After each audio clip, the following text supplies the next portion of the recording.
Okey, baiklah. Untuk kita meneruskan lagi bicara kita yang berkaitan juga dengan keluarga Malaysia tentang demokrasi, kita ingin melihat apakah sebenarnya konsep definisi sistem demokrasi yang ideal dan juga implikasinya kepada rakyat. Bersama dengan tetamu, kita nak bincangkan pada waktu ini Datuk Profesor Mahdi Dr. Johan Syamsuddin Sabarudin yang merupakan Dekan Fakulti Undang-Undang Universiti Melaya. Assalamualaikum dan selamat pagi. Assalamualaikum.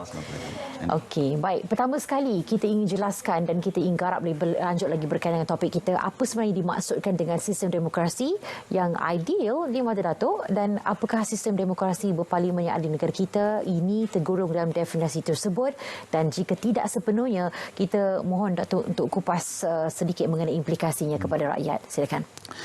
Sering kalau kita, terima kasih Hani, pasti arti yang kena menjemput saya. Sering kita bila menyebut tentang demokrasi, kita teringat tentang ungkapan oleh Abraham Lincoln dalam Gettysburg Address, government of the people, by the people, for the people. Itu sering diingat, dan tapi secara teorinya itu satu sistem politik yang di mana kerajaan dipilih oleh rakyat melalui pilihan raya bebas dan adil dan penyertaan orang ramai warga negara dalam pemerintahan dan kehidupan sivik. Dan sering kita bicarakan tentang ini dalam konteks sistem demokrasi perwakilan yang Hani sebut tadi. Tapi ini teori saja. Ini teori dia dan secara mudah. Tapi lebih penting bagi kita adalah dalam bicarakan tentang apakah sistem demokrasi yang adalah intipati yang apa kita dapat daripada demokrasi itu. Apakah objektif demokrasi itu. Sebenarnya kalau kita lihat benda objektifnya senang saja, mudah saja. Kita nak hidup dalam keadaan yang kebebasan, dalam ada kebebasan bersuara, kita kebebasan beragama, ada keamanan, dan kita kebebasan untuk mencari rezeki, memiliki harta, dan hak-hak kerakyatan untuk menentukan masa depan kita dan anak kita. Itu je. Ini kandungan sebenarnya yang kita ingin capai dari segi kehidupan demokrasi. Dan ini yang kita pentingkan. Prinsip pemerintahan harus menjurus kepada itu. Dan ini yang kita katakan sebagai ideal. Cara bagaimana kita sampai kepada itu mungkin berbeza-beza dari satu negara ke satu negara yang lain. Dan sistem demokrasi perwakilan yang Hani sebut tadi merupakan satu kategori sistem demokrasi yang terbesar di dunia, ya, di mana rakyat memilih wakil dan wakil membawa hasrat rakyat kepada kumpulan pemerintah yang dibentuk oleh perwakilan tersebut. Sepatutnya ini berkesan. Okay, sepatutnya ini berkesan. Dan dari teori ini it should work, ya. Tapi dalam semua sistem mesti ada kecabaran, mesti ada kelemahan, dan sistem perwakilan seperti ini mesti ada cabaran-cabaran yang membawa kepada berbagai-bagai kelemahan, ya. Tapi demokrasi kita mesti faham tidak boleh beroperasi dalam satu vacuum. Ianya mesti ada yang menyokongnya, mesti ada institusi-institusi, mesti ada mekanisme, mesti ada organ-organ yang membantu memperkukuhnya. Seperti apa? Seperti mahkamah yang bebas, kebebasan media, kedaulatan undang-undang, civil society dan NGOs dan berbagai-bagi lagi yang akan melengkapkan demokrasi tersebut. Barulah kita akan adakan sebab sistem demokrasi itu boleh membawa kepada hasil-hasil dan objektif yang kita nak tadi. Baik. Dan kalau kita merujuk kepada Demokrasi Index 2021 oleh Economist Intelligence Unit EIU, Malaysia diletakkan di tangga ke-39 daripada 167 buah negara. Adakah ini sesuatu yang boleh dibanggakan atau sebaliknya dari kacamata Datuk? 39 daripada 167 adalah impresif, ya. Okay. By any standards, ya. Itu top 23% sebenarnya, ya. Itu kalau kita ke markah-markah dan kalau kita buka indeks itu, kita akan lihat Malaysia mendapat markah 7.24, iaitu tertinggi di ASEAN, ya. Kita antara negara yang paling, kalau ikutkan indeks itu, kita paling demokratik di ASEAN. Dan top in Asia sendiri, kerana yang di atas kita hanya Taiwan, Korea dan Jepun. Tapi terpulang juga, ya, sama ada sejauh mana kita nak berpegang kepada indeks yang rata-ratanya berdasarkan persepsi. Ya. Di universiti kami pun, ya, sering dirankkan mengikut persepsi orang luar, ya. Dan kita bertindak mengikut ranking ini, mengikut dan ada berbagai pandangan. Ada yang menyokong kita berpegang pada ranking dan sebagainya. Tapi tapi kita tak boleh ignore sebenarnya. Kita tak boleh tidak kisah kerana ramai kalau di news ni kan ramai orang seperti ibu bapa dan sekolah antarabangsa pemberi dana untuk research melihat kepada ini dan jadi kita mau tidak mau mesti peka dan mengambil kisah tetap terhadap apa yang dianggap sebagai persepsi dari luar ini. Begitu juga dari segi ranking demokrasi ini foreign investors, pelabur-pelabur asing, pelancong, tadi baru sebut pasal pelancong tadi kan, mereka yang ingin berinteraksi kita dari segi politik, sosial dan ekonomi. Jadi kita mahu mereka terus datang dan berinteraksi dengan kita kerana kita adalah global partners di dunia ini. Dan persepsi sangat penting. Jadi ini bukan mengenai faktor kebanggaan sama ada kita ranking tinggi atau rendah, tapi lebih kepada pragmatism. Pragmatism iaitu bagaimana kita mahu terus maju ke hadapan di atas world stage ini. Walau bagaimanapun mana menurut indeks yang sama juga Malaysia dikatakan mempunyai flawed demokrasi di mana ia bermaksud walaupun kita memilih pilihan raya adil dan hak asasi yang terjamin, namun mungkin mempunyai cabaran termasuk dari segi aspek kebebasan media dan kematangan berpolitik. Jadi apakah analisis ini turut menggambarkan suasana demokrasi negara kita yang betul? Kalau kita melihat ranking itu atau indeks itu flawed demokrasi, dia ada 4 kategori sebenarnya. Ada full demokrasi, flawed demokrasi, hybrid regime dan authoritarian. Flawed demokrasi bunyinya macam tak bagus macam tak bagus, tapi ia sebenarnya membayangkan sebagai demokrasi yang kurang sempurna katanya dan ada cabaran-cabaran yang hadapinya. Flawed bermaksud kurang sempurna, bukannya tidak baik Siapa yang sempurna sebenarnya? Kalau kita lihat dalam ranking itu, kita lihat negara-negara yang barat yang terkenal seperti USA, France, Spanyol, Belgium, Italy, semuanya dikategorikan sebagai flawed demokrasi juga. Jadi ianya adalah kategori yang tidaklah patutnya kita terlampau ambil serius sangat kerana perumpamaan selalu kita teringat kepada perumpamaan tentang sama ada satu gelas itu half full or half empty jadi kita janganlah kita melihat apa yang positif daripada itu. Dan dalam konteks ini dalam indeks ini mereka telah melihat faktor-faktor yang telah dipertimbangkan untuk mengkategorikan apa yang dikatakan sebagai flawed demokrasi ini iaitu proses pilihan raya, kebebasan sivil, fungsi kerajaan, penyertaan dalam politik dan budaya politik. Ini faktor-faktor kategori-kategori yang telah dilihat oleh mereka dan mereka telah menjalankan survei dan persepsi daripada kalangan yang kita tak begitu jelas siapa So jadi itu pun kita tak boleh nak pandang serius kerana kita tak tahu siapa yang telah memberikan pandangan ini. Tetapi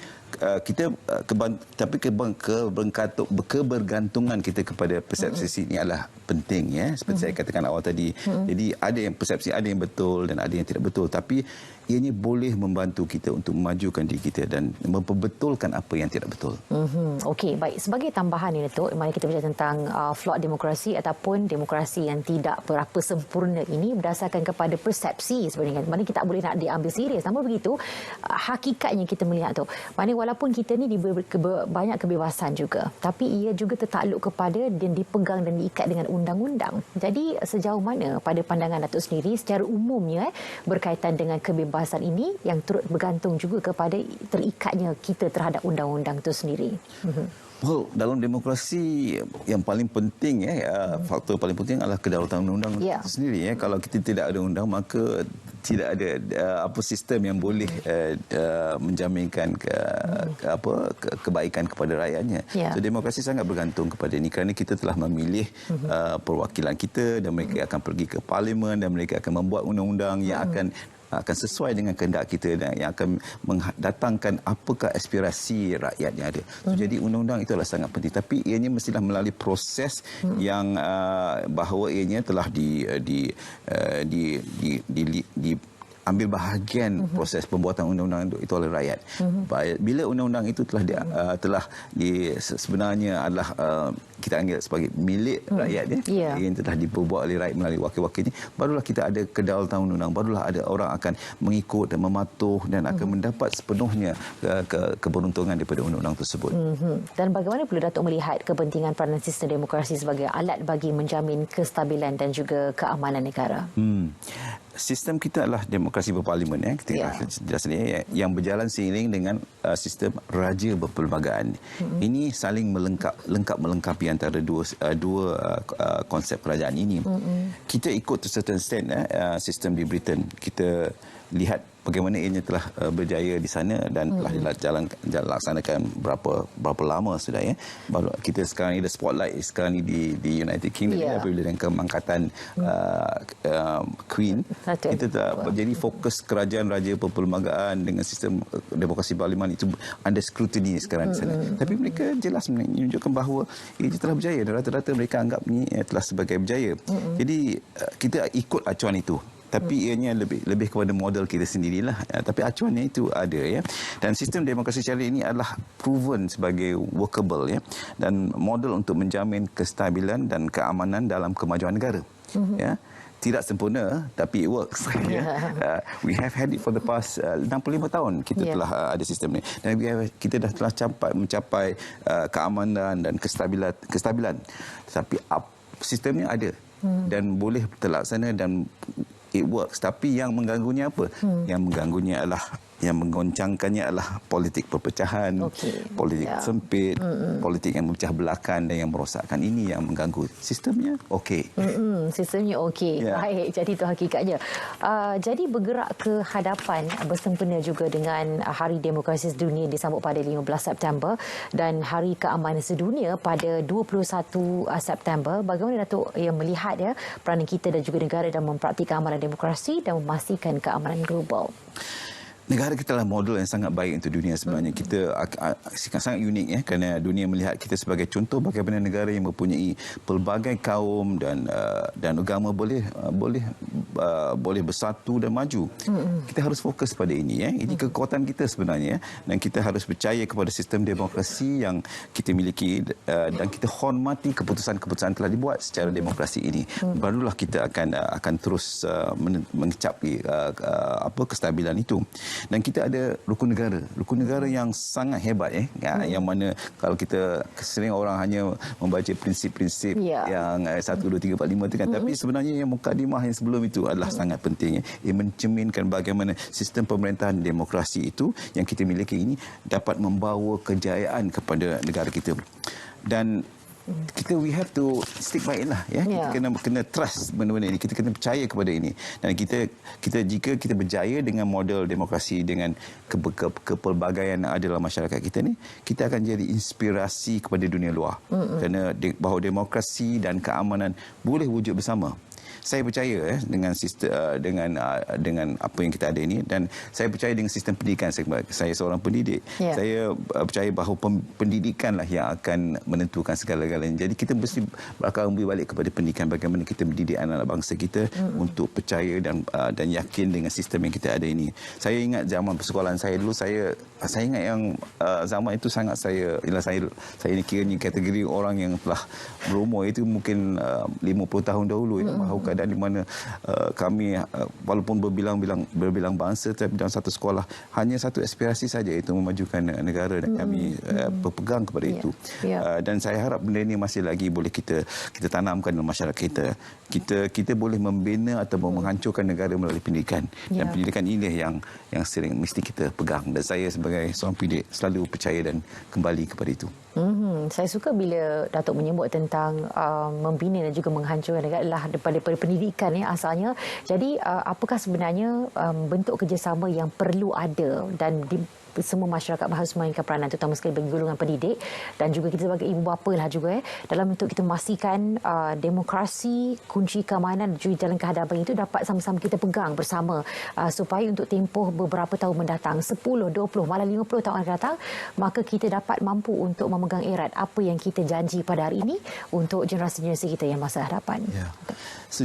Jadi baliklah kepada pendidikan tadi dan rukun negara yang kita pegang itu dan kita mesti yakin kepada sistem dan kita mesti sentiasa mempertingkatkan, memajukan sistem pendidikan negara kita. Kita tak boleh memperlekehkannya dan kita tak boleh cari shortcut dan sebagainya. Kita mesti harus memahami bahawa satu sistem pendidikan yang pincang akan menghancurkan negara tersebut. Jadi ini berakar umbi kepada itu. Bila kita ada sistem pendidikan yang baik dan semua ibu bapa dan semua masyarakat menyokong sistem pendidikan itu, maka ia akan membawa kepada masyarakat yang baik dan barulah akan adanya yang kita harap satu negara yang hebat dalam masa 50 tahun lebih sekarang. Okey, baik. Dan beberapa minit yang berbaki ini sebagai satu kesimpulan bagi topik kita, demokrasi, kunci keamanan dan juga kehadapan. Apa yang boleh Datuk zahirkan kepada keseluruhan masyarakat kita? Well, seperti saya kata tadi, sistemnya dah ada ya, dan kita dan perlembagaannya dah ada ya, dan sistem itu diperuntukkan oleh perlembagaan kita.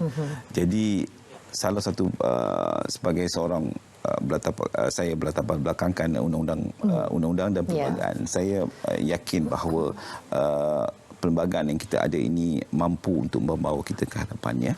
Tapi syaratnya kita mesti berpegang kepada peruntukannya, mesti berpegang kepada semangatnya, dan kita tidak boleh ada